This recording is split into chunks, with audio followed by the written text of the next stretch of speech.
Muy buenas tardes. Gracias por estar con nosotros una vez más en esta su programación en español del Canal 17. Les saluda Pedro Corso, periodista de Radio Martí. Hoy vamos a hablar de una importante nación latinoamericana, una de las naciones de este hemisferio con la historia más rica. Se remonta a la época precolombina y que ha tenido a través de los años situaciones políticas sumamente interesantes, curiosas.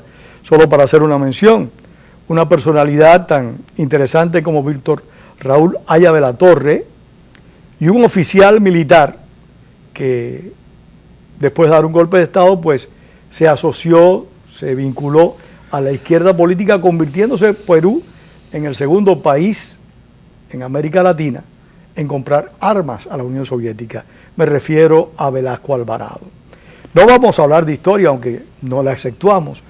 Vamos a conversar específicamente sobre los últimos comicios peruanos del pasado domingo. Hemos invitado a un periodista investigativo del Nuevo Herald, Enrique Flor, peruano, para que nos hable de su país y de lo que allí acontece. Gracias una vez más.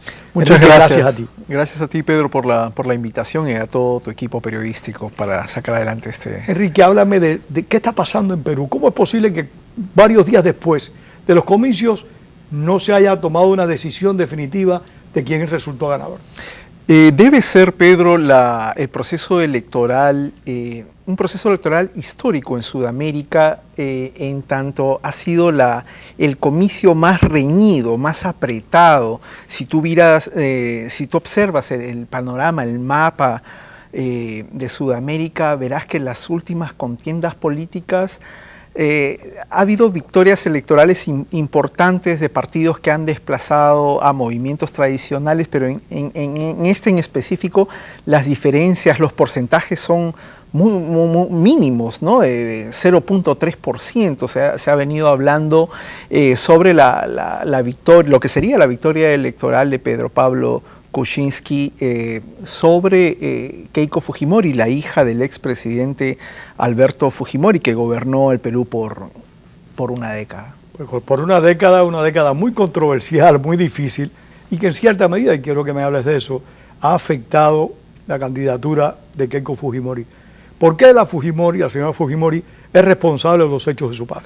Bueno, en lo que es específicamente esta campaña electoral, en las últimas semanas los sondeos de opinión daban como virtual y clara ganadora por amplia ventaja a Keiko Fujimori, pero esta contienda electoral se debe haber definido un par de semanas antes en movimientos, en estrategias electorales que de verdad pesó lo que podríamos llamar un antifujimorismo. Eran básicamente en la segunda vuelta electoral quienes se enfrentaban Pedro Pablo Kuczynski, un representante de centro derecha, y Keiko Fujimori, una digamos populista de derecha, pero básicamente ambos candidatos representaban un modelo que negaba lo que era la representatividad de izquierda, de los movimientos de izquierda, y finalmente la izquierda peruana no quería apoyar, los líderes de izquierda no querían apoyar a ninguno de los dos candidatos finalistas. Ni a Kuczynski ni a Fujimori. Así es, pero finalmente se invocó, se hizo un llamado público, digamos, ya en la recta final, para apoyar a Pedro Pablo Kuczynski, y eso es también histórico, digamos, de una manera, y el movimiento antifujimorista se levantó de una manera, digámoslo, porque si bien se ha reconocido que durante la década del Fujimorato o el Fujimorismo se estabilizó un país que era una suerte de combinación entre Cuba y Colombia, por la escasez cubana, por la limitación, el futuro trunco que había para las nuevas generaciones, y con la violencia que existía antes en Colombia. Eso era el Perú. Llega el gobierno de Fujimori y durante esta década se frena a rajatabla lo que era el terrorismo, que son movimientos brutales, y empieza a haber un despegue económico. Pero luego de esa primera etapa de gobierno, en el primer lustro, viene un segundo lustro que quedó registrado Pedro. Ese es el que queda en la memoria. Claro, que quedó registrado y filmado, que era la corrupción grosera, la corrupción burda, el pago, el soborno a todos los medios de comunicación, a congresistas, a mandos judiciales, mandos de los procesos electorales. Todo el mundo estaba comprado, pero no era un imaginario, no era un rumor, no era una idea, era que lo podías ver. Entonces, esta etapa corrupta creo que también dejó plasmado ha pesado en el más que la imaginario lucha popular. de Fujimori contra el terrorismo entonces. Ha quedado un recuerdo ingrato, porque además lo que ocurrió también, así como aquí hay que reconocer pasos favorables, hubo también durante esta etapa del Fujimorato, del Fujimorismo, un abuso de los poderes del lado del Ejecutivo. No había división de poderes. Al sobornar a todos, bueno, simplemente no había independencia de los otros poderes. Se pudiera decir que en cierta medida Fujimori fue como la avanzadilla, la vanguardia de lo que hoy llamamos dictadura institucional, porque Fujimori llegó a controlar el Congreso, controló el Poder Judicial, algo similar a lo que ocurre hoy en Nicaragua, en Venezuela, en Bolivia, donde los poderes del Estado están en manos reales del Ejecutivo. No había ninguna separación de poderes y se acabó con la institucionalidad. Pero lo que a mí me llama la atención, y por supuesto yo desprecio toda dictadura, mi opinión personal, no como parte del programa, pero lo que me llama la atención es que uno encuentra en un amplio sector de la población peruana más rechazo a Fujimori que a Velasco Alvarado, que fue otro dictador. O sea, uno aprecia que hay una mayor polarización con lo que respecta a Fujimori que cuando se habla de Velasco Alvarado, que puso también al país en un gran peligro, en mi opinión. No, la etapa de Velasco Alvarado, como tú lo decías al inicio del programa, era marcaba todo un legado, por ejemplo, desde la perspectiva militar, toda la logística que venía de la Unión Soviética, de la antigua Rusia. Teníamos el boom de la pesca en esa época, teníamos de alguna manera, se veía la riqueza por un lado, pero por el otro también la pobreza, una gran pobreza. Una pobreza absoluta. Y empiezan a surgir, a cultivarse el movimiento terrorista. Pero al hacer la comparación de por qué se rechaza más a un mandato o a otro, yo creo que te diría que al menos en el imaginario popular ha quedado registrado.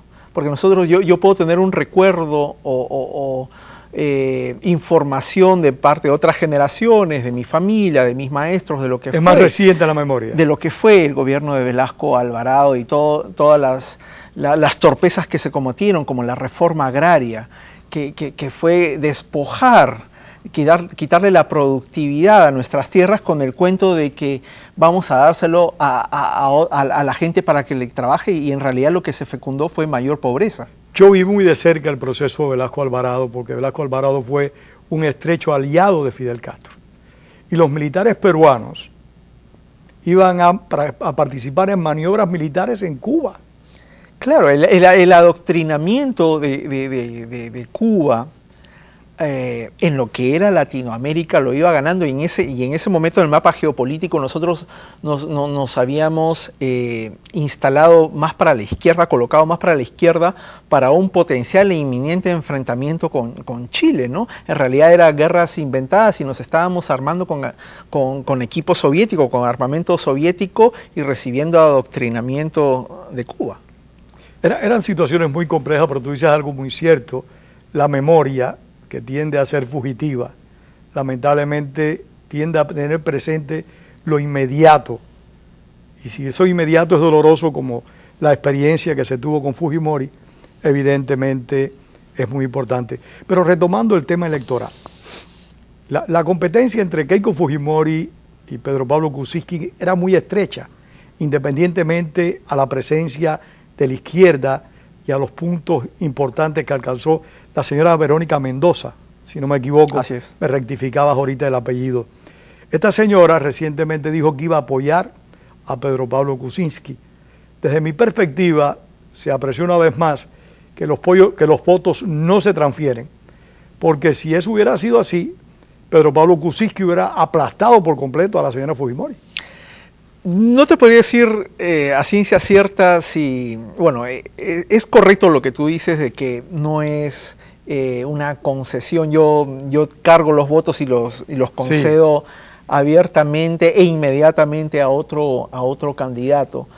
Lo cierto es que la izquierda peruana tomó una decisión en lo que se vivió con lo que consideran un gobierno autoritario o apoyar a un movimiento que en realidad no tiene ninguna consistencia política. El movimiento político PPK de Pedro Pablo Kuczynski es algo que se ha armado recientemente con tránsfugas, gente que ha perdido el poder en otros partidos, en otros movimientos políticos. Es una coalición de intereses. Y ese sería el concepto perfecto que calza a la medida que es una coalición de intereses que rodean a un hombre con trayectoria, me parece incuestionable. Sí.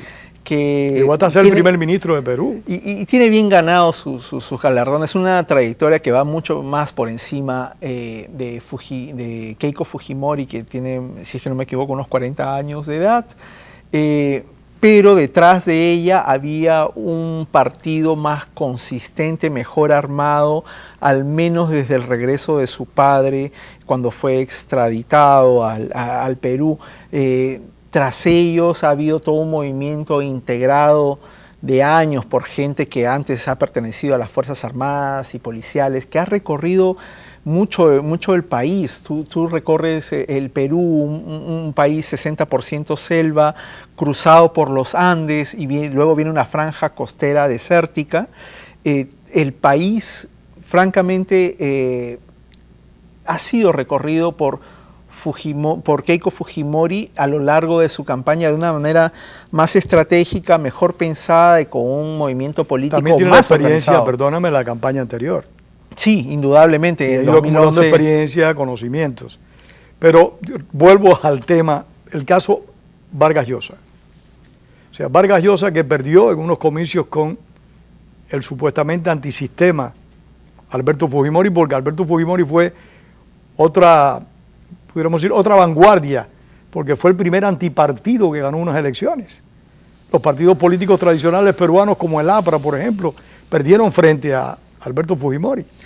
Vargas Llosa, como una personalidad política, y al ingresar a la arena política en los 90s, recuerdo que en aquella época yo tenía 18 años y embanderó un movimiento... No me obligas a decir la edad que tenía yo en los 90, por favor. Pero embanderó un movimiento pristino, diría yo, de libertad ante la decisión en aquel momento del expresidente Alan García, entonces presidente Alan García, en su primer mandato, de tratar de confiscar la banca, de nacionalizar la banca de nuestro país.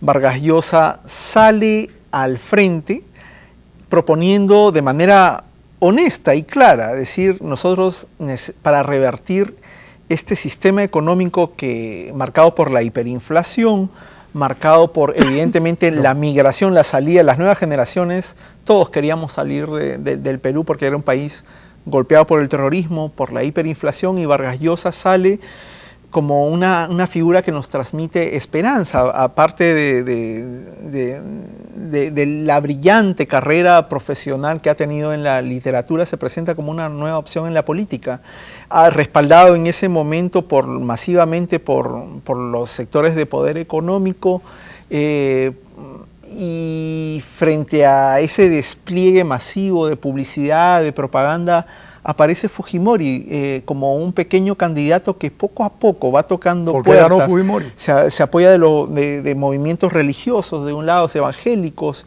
y va transmitiéndose una campaña puerta, voz a voz, que increíblemente se presenta como un gran contendor frente a las grandes inversiones políticas, de campañas políticas. No necesariamente necesitas tener millones de dólares para ganarle a un candidato de mayor fuerza, y eso es lo que demostró Fujimori en ese momento. Pero Vargas Llosa no mentía en los debates electorales, decía lo que iba a hacer. Fujimori no, mentía.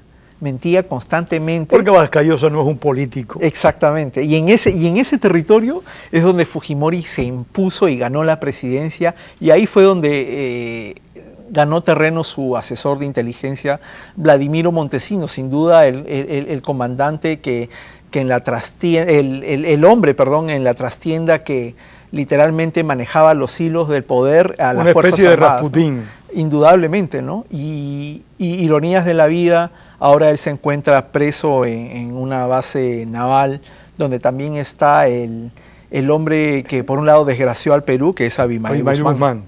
El hombre de Sendero Luminoso. El presidente de Sendero Luminoso, uno de los movimientos terroristas más brutales, ¿no? que ha golpeado una comunidad, una sociedad. Estos días lo comentaba con un amigo, le decía que Sendero Luminoso en cierta medida fue el precedente de lo que es hoy el Estado Islámico, porque Sendero Luminoso fue en su momento quizás la guerrilla más violenta y más cruel que ha operado en América Latina. Indudablemente, ¿no? Y quienes hemos pasado por un país golpeado por el terrorismo, donde matas a todos con el ánimo de simplemente tomar el poder, porque eso es lo que querían hacer, uno llega a entender lo importante que es defender la democracia, la institucionalidad, pero tampoco se hace de la manera que al llegar al poder, tomar el control, abusas de él para enriquecerse. Y eso es lo que ha pasado con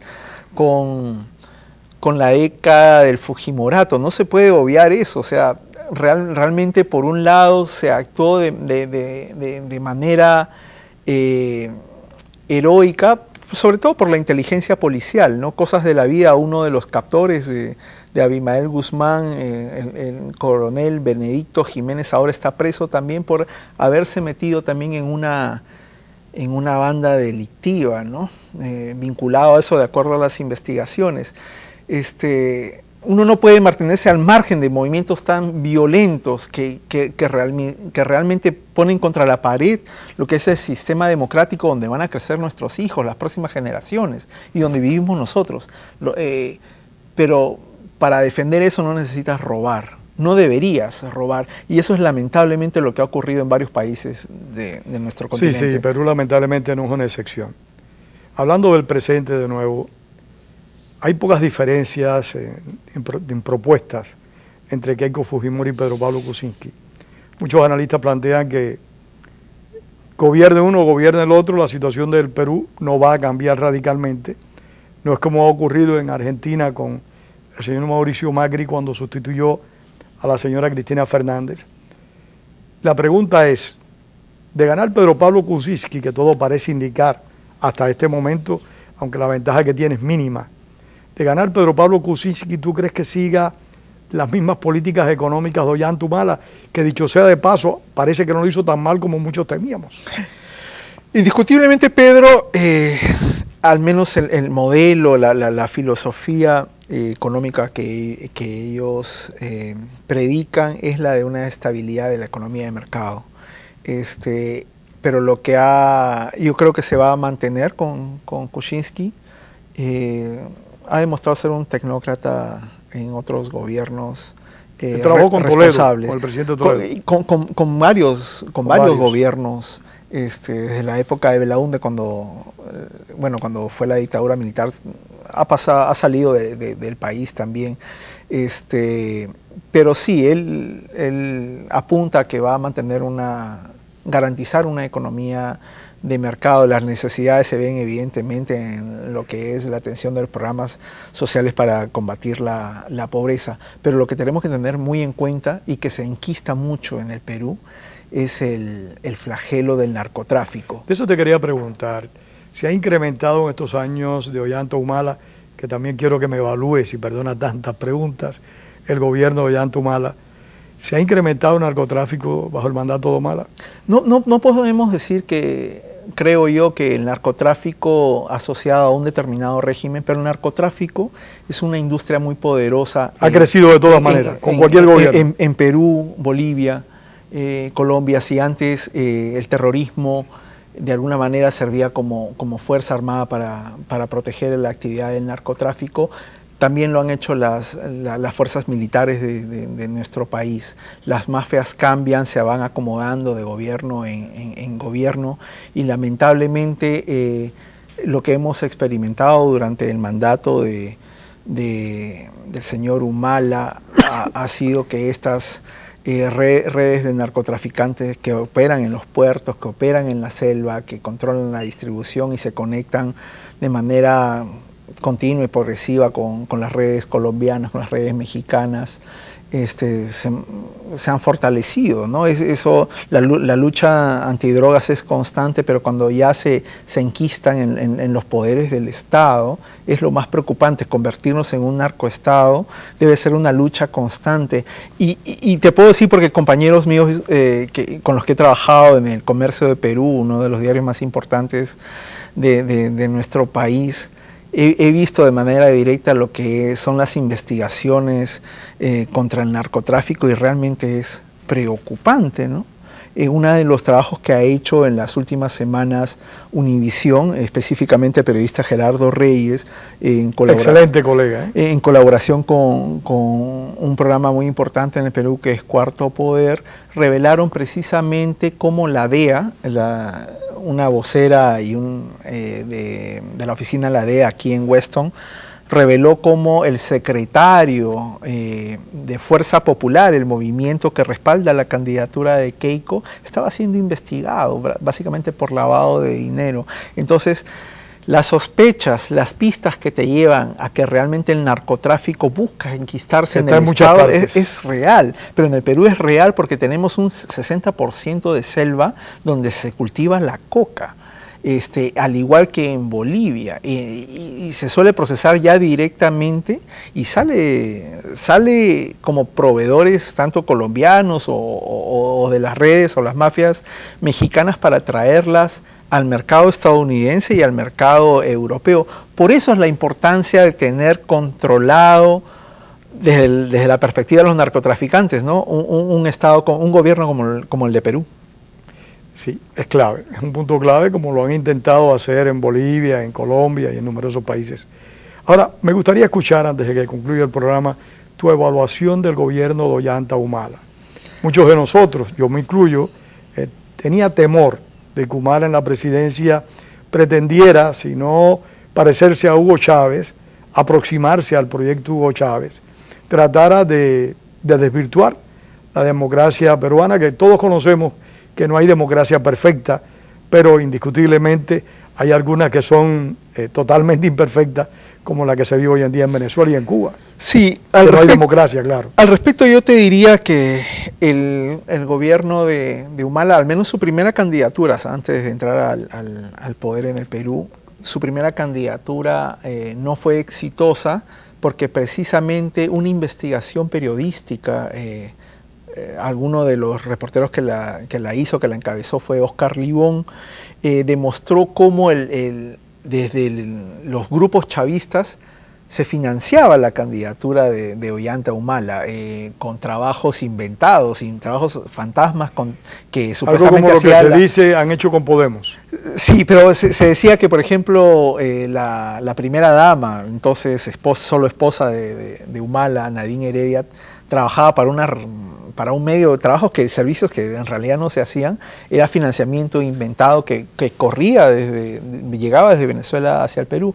Entonces, ante esa situación, el electorado peruano optó por Alan García para que retornara a un segundo gobierno y no para que Humala llegara. Entonces, Humala aprendió de esa lección, tomó distancia del chavismo y una vez en el poder, como tú, Pedro, muchos teníamos que iba a hacer que el Perú iba a adoptar una tendencia como la siguió Ecuador, como la siguió Bolivia, Nicaragua, integrarnos a los países del ALBA. Inteligentemente no lo hizo. Mantuvo lo que es lo que digamos es la economía de mercado en términos generales. Lo cierto es que las mayores críticas hacia el gobierno Humala ha sido, me parece, el tema de seguridad, su incapacidad para lidiar con con clamores sociales, por ejemplo, conflictos con diferentes mineras, empresas, pero en términos generales no fue tan nefasto como muchos los teníamos. Yo creo que también le ha generado problemas a su esposa, Nadine Heredia, que aparentemente es una señora con vocación autoritaria, quizás con más decisión y deseo de mandar que su propio marido, el presidente Humala. Así es, y ella también ahora ya es sujeta a investigación por parte de la Fiscalía, luego de que un periodista joven, su nombre es Marco Vázquez, investigara unas agendas de ella.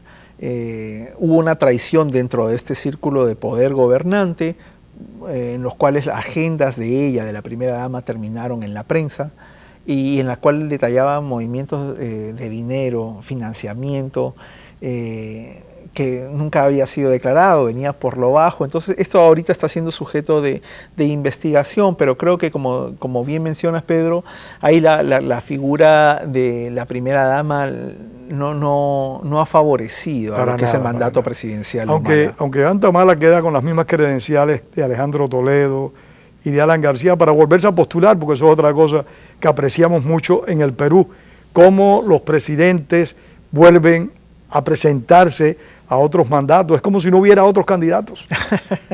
Ojalá que haya una consolidación de los grupos políticos, de las agrupaciones políticas. En realidad, para terminar el círculo, para mí ha sido sorprendente ver un candidato como el ex gobernador de la provincia de Cajamarca, del departamento de Cajamarca, que se llama Gregorio Santos, que estando preso pudo concretar su postulación presidencial. Y era sorprendente verlo en un debate. ¿Preso por realmente qué? a un preso, bueno, ahí las alegaciones nos llevaría a otra demanda, porque a otro programa, digo, porque ahí las demandas han sido bastante fuertes, porque ahí en ese departamento opera la mayor minera de oro. Entonces los conflictos sociales han sido impresionantes. Enrique, se nos acabó el tiempo. El punto es muy importante. Y yo vuelvo a un tema desde hace mucho tiempo que repito, que es el electorado. Realmente los electores somos los que estamos en crisis, no son nuestros políticos, porque elegimos a gente que en la mayor parte de las ocasiones dejan mucho que desear. Ojalá que no sea así en el futuro de nuestros países, y de manera específica en el Perú. Ojalá se siga manteniendo el Estado, el sistema democrático, como una opción de calidad que asegure la calidad de vida de nuestras próximas generaciones. Enrique, muchísimas gracias por haber estado acá. Enrique Flores, un gusto. Muchas gracias. Gracias a ustedes por haber compartido con nosotros su tiempo. Y recuerden, como decía el apóstol José Martí, la palabra es para decir la verdad, no para encubrirlas. Los esperamos la próxima semana. Muchas gracias y tengan buenas tardes.